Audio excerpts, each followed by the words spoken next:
திருமிகு விஜயதரணி, இப்போ அரசியல் சாசன அமர்வு சில ஆலோசனையை கொடுத்துருக்காங்க. தமிழ்நாட்டில் ஏற்கனவே வந்த தீர்ப்பு அப்படின்றது ஒரு மாநில உரிமையை உறுதி செய்யக்கூடிய தீர்ப்புன்னு கொண்டாடினாங்க. இந்த தீர்ப்பு அப்படின்றது அதுக்கு பாதகமாக அமைஞ்சிருக்கா? இந்த தீர்ப்பு என்ன சொல்லியிருக்கு? அதாவது April 8 justice Pardiwala and justice Mahadevan அளித்த தீர்ப்பு என்பது ஒரு டீம்டு அசன்ட். 3 மாதத்துக்குள்ள அதை நிறைவேற்ற முடியலன்னா, ஒப்புதல் வழங்க முடியலன்னா ஒப்புதல் வழங்கியதாக கருதப்படும் என்று கூறக்கூடிய டீம்டு அசன்ட்டுங்கிற ஒரு ஜட்ஜ்மெண்ட்டை கொடுத்தாங்க.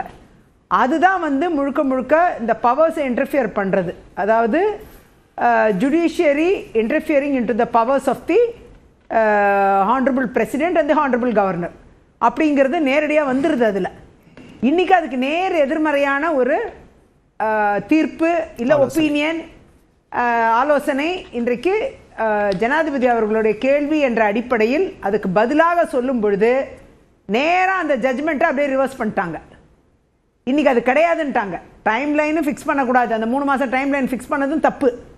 அதே மாதிரி டீம்டு அசன்ட் ஒப்புதல் வழங்கியதாக கருதப்பட்டு மசோதாக்கள் நிறைவேற்றியதாக கருதப்பட்டு சட்டமாக்கப்படுகிறது அப்படிங்கிறது ஒன்று கிடையவே கிடையாதுன்ட்டாங்க. அது மாதிரி டீம்டு அசன்ட் வழங்குறதுக்கு கோர்ட்டுக்கு அதிகாரம் கிடையாது. சட்டமன்றம் இயற்றுகிற எந்த மசோதாவையும் ஒப்புதல் அளிக்கவோ திரும்பி அனுப்பவோ குடியரசுத் தலைவரின் கவனத்திற்கு கொண்டு அனுப்பி வைக்கவோ ஆளுநருக்கு அதிகாரம் இருக்கிறது. டைம் லைனு ஃபிக்ஸ் பண்ணல. இந்த குறைஞ்ச டைமில் இந்த கூடுன டைமில் அவர் பண்ணணுங்கிறது எந்த டைம் லைனையும் ஃபிக்ஸ் பண்ணல. அப்போ பழைய மாதிரி தான் இருக்குன்னு அர்த்தம். அரசியலமைப்பு சட்டத்தின் பழைய கூறுகள் தான் இருக்கு, அந்த கூறுகள் மாற்றப்படலை. அது அவ்வளவு எளிதாக கடந்த இன்னும் சில ஆலோசனையும் சொல்றாங்க. ஒரு மாநிலத்தில் 2 அதிகார அமைப்பு இயங்குறத அனுமதிக்க முடியாது. ஸோ ஆளுநர் இன்னொரு அதிகார அமைப்பாக செயல்படுகிறார். மக்களால் தேர்ந்தெடுக்கப்பட்ட அமைப்புக்கு தான் முழுமையான டிஸ்கிரிஷனரி பவர் இருக்கு. இந்த 3ல் சூஸ் பண்றதுக்கு வேணா ஆளுநருக்கு டிஸ்கிரிஷனரி பவர் இருக்கே தவிர்த்து அவர் 4ஆவதா ஒரு ஆப்ஷனை டிஸ்கிரிஷனாக எடுக்க முடியாதுன்னு சொல்றாங்க. ஸோ ஆளுநருடைய அதிகார எல்லையை குறைச்சிருக்காங்கன்னு புரியுது. அதிகார எல்லையை குறைச்சது இல்லை. ஆர்டிகல் 200ல் என்ன இருக்கோ அதை மீண்டும் அவங்க சொல்லியிருக்காங்க. ஆனால் அதே நேரம் ஆளுநர் எவ்வளோ நாள் வரைக்கும் அதை பெண்டிங் வச்சு அது குடியரசுத் தலைவருக்கு அனுப்பலான்னோ இல்லை எவ்வளோ நாளில் திரும்பி அனுப்பணும்னோ எதுவுமே சொல்லலை. அது சைலண்ட்டாக இருக்குது. அப்படிங்கிற பட்சத்தில் மறுபடியும் அதே ஸ்டேட்டஸ் கோ தான் கண்டினியூ ஆகுது. எதுவும் மாறின மாதிரி தெரியல, எதையும் மாற்றவும் இல்லை, தமிழ்நாடு அரசோட எந்த கோரிக்கையும் ஏற்கவும் இல்லை. அதுதான் உண்மை. அந்த அளவில் டீம்டு அசன்ட் அப்படின்னு சொன்ன அந்த டீம்டு அசன்ட் மூலமாக நிறைவேற்றப்பட்ட 10 மசோதாக்கள் சட்டமாயிருக்கு. அதோடைய நிலைமை என்னங்கிறது இன்னும் தெரியாது. அது ஒன்றும் மாற்றப்படாது. அந்த பழைய ஜட்ஜ்மெண்ட்னால எதுவுமே மாற்றப்படாது அப்படின்னு சொல்றீங்க. இன்னைக்கு வந்த ஒப்பீனியன்ல பேஜ் நம்பர் 109 ஒரு முக்கியமான அப்சர்வேஷனை சொல்லியிருக்காங்க. கவர்னருக்கு வேணா பர்சனல் இம்யூனிட்டி இருக்கலாம், அவருக்கு தனிப்பட்ட முறையில் ஒரு பாதுகாப்பு அம்சம் இருக்கலாம். ஆனால் constitution office of the governor is subject to jurisdiction of this court. இந்த நீதிமன்றத்துடைய எல்லைக்கு உட்பட்டவர் தான் கவர்னர், ஆளுநர் மாளிகைன்னு தெளிவாக சொல்லியிருக்காங்க. ஸோ ஆளுநர் எல்லா இடத்துலையுமே அவருக்கு இம்யூனிட்டி இருக்குமா அப்படின்றது ஒரு கேள்வி. இப்போ அவரை இந்த ஜுரிடிக்ஷனுக்குள்ளே கொண்டு வரது மூலமா நீதி பரிபாலனத்துக்குள்ள ஆளுநர் வந்துடுறாரு இல்லையா? அவர் அவருடைய செயல்பாட்டை கேள்வி கேட்குற இடத்துல அந்த மசோதா அவரால் ஒப்புதல் அளிக்கப்படும் வரை அல்லது குடியரசுத் தலைவரால் மசோதா ஒப்புதல் அளிக்கப்படும் வரை அந்த மசோதா குறித்த எந்த விஷயத்திலும் கோர்ட் தலையிட முடியாது. அது சட்டமான பிறகுதான் கோர்ட்டோட தலையீடு வரும். அது வரைக்கும் ஆளுநரோட பவர்ஸ்குள்ள அவங்க ஜுடிஷியரி வரவே முடியாது. இல்ல அது அதுக்கு உள்ள இருக்கக்கூடிய சப்ஜெக்ட்டை தான் கேள்வி கேட்க முடியாது. ஏன் நீங்க மெரிட்ஸை தான் பேச முடியாது. ஆனா டைம் லைனை கேள்வி கேட்போம் சொல்லியிருக்காங்களே. இப்ப டைம் லைனை கேள்வி கேட்போம் சொல்லியிருக்கிறாங்க. அதோடைய நிலைமை என்னங்கிறது இனிமே தான் தெரியும். சரி, இனிமே தான் அதோடைய பார்வை என்ன, ஜனாதிபதியோட பார்வை என்னவா இருக்கும். ஜனாதிபதியோட பவர்ஸையோ கவர்னரோட பவர்ஸையோ கேள்வி கேட்கிற இடத்துல நாங்க இல்லைன்னு சொல்லியிருக்காங்க. சுப்ரீம் கோர்ட் ஜட்ஜஸ் கிளியரா சொல்லியிருக்காங்க. அப்படி சொன்ன பட்சத்தில் அவங்க ஒரு காலதாமதம் இருக்குன்ட்டு ஸ்டேட் லெஜிஸ்லேச்சர் அல்லது மாநில அரசு கோரிக்கை வைக்குமே ஆனால் நீதிமன்றத்தில் அந்த கால அவகாசத்தில் விரைவில் முடித்து தருமாறு ஆலோசனை வழங்க தான் ஜட்ஜுக்கு ஜுடிஷியரிக்கு பவர் இருக்குமே தவிர 3 மாசத்துல நீங்க செஞ்சு முடிக்கலன்னா இது டீம்டு அசன்ட்டா மாறும்னு சொல்ற அதிகாரம் இனி கிடையாது. அதுதான் இதுல உறுதியான விஷயம். ஆனா ஒரு பிரசிடென்ட் இருக்கே. இப்ப 142 ஆர்டிகல்ல ஏற்கனவே கொடுத்த 10 மசோதா கொடுக்கப்பட்ட ஒப்புதல் அப்படின்றது ஒப்புதல் தான். இன்னைக்கு ரிட்டன் ஆன் த ஸ்டோன் தான் அது. இது அதை ஓவர்ரைட் பண்ணலையா?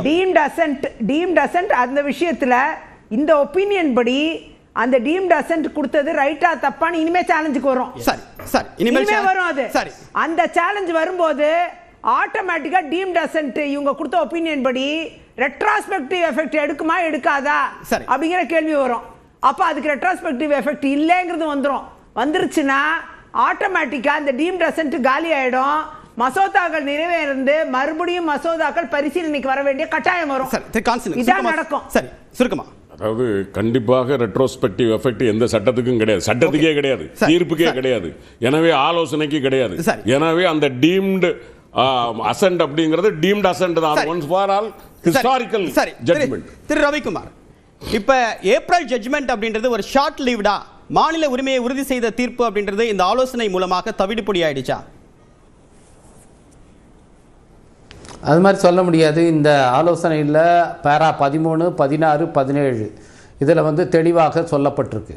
அதாவது இது கவர்னர் ஆஃப் தமிழ்நாடு வழக்கில் உச்சநீதிமன்றம் அளித்த பர்திவாலா மகாதேவன் பெஞ்ச் அளித்த தீர்ப்பை வந்து ரிவ்யூ பண்ணுறதுக்காக இன்டெரக்டாக வந்து இவங்க இந்த ரெஃபரன்ஸுங்கிற பயன்படுத்துகிறாங்க அப்படின்ற ஒரு வாதத்தை தமிழ்நாடு சார்பாக வைக்கப்பட்டது, மற்ற மாநிலங்கள் சார்பாகவும் வைக்கப்பட்டது.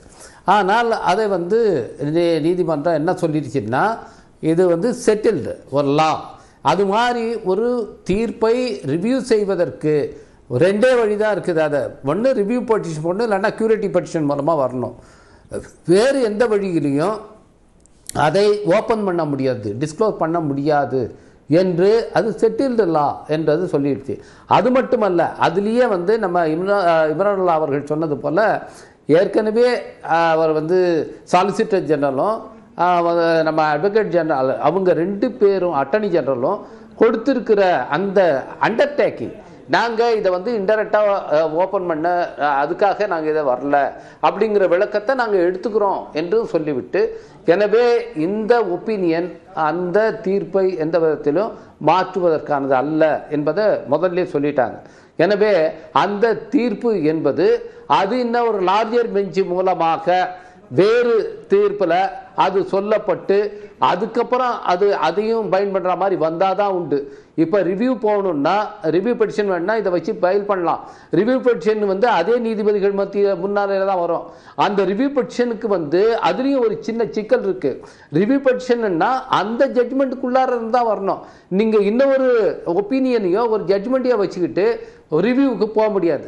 ஏன்னா இன்னொரு ஜட்ஜ்மெண்ட் வந்து ரிவ்யூவுக்கான காரணம் அல்ல என்று உச்ச நீதிமன்றத்தை ஏற்கனவே தீர்ப்பளித்திருக்கிறது, அது ஆதார் வழக்கில். எனவே அதுவும் அது வந்து இதுக்கு போதுமான காரணமாக இருக்காது. எனவே அது செட்டில்டு லா, அதில் வந்து இவங்க தலையிட முடியாது. ஆனால் இது வந்து ஃபியூச்சர் கவர்னன்ஸ் அந்த வார்த்தையை அவங்க சொல்லியிருக்காங்க. இந்த ஒப்பீனியன் வந்து ஃபியூச்சர் கவர்னன்ஸ்க்கு தானே தவிர ஏற்கனவே செட்டில் பண்ணப்பட்ட வழக்குகளுக்கானது அல்ல என்பதை சொல்லியிருக்காங்க. அதனால தமிழ்நாடு அரசு ஒரு ஒப்புதல் கிடைச்சிருக்கு. அது ஒரு அந்த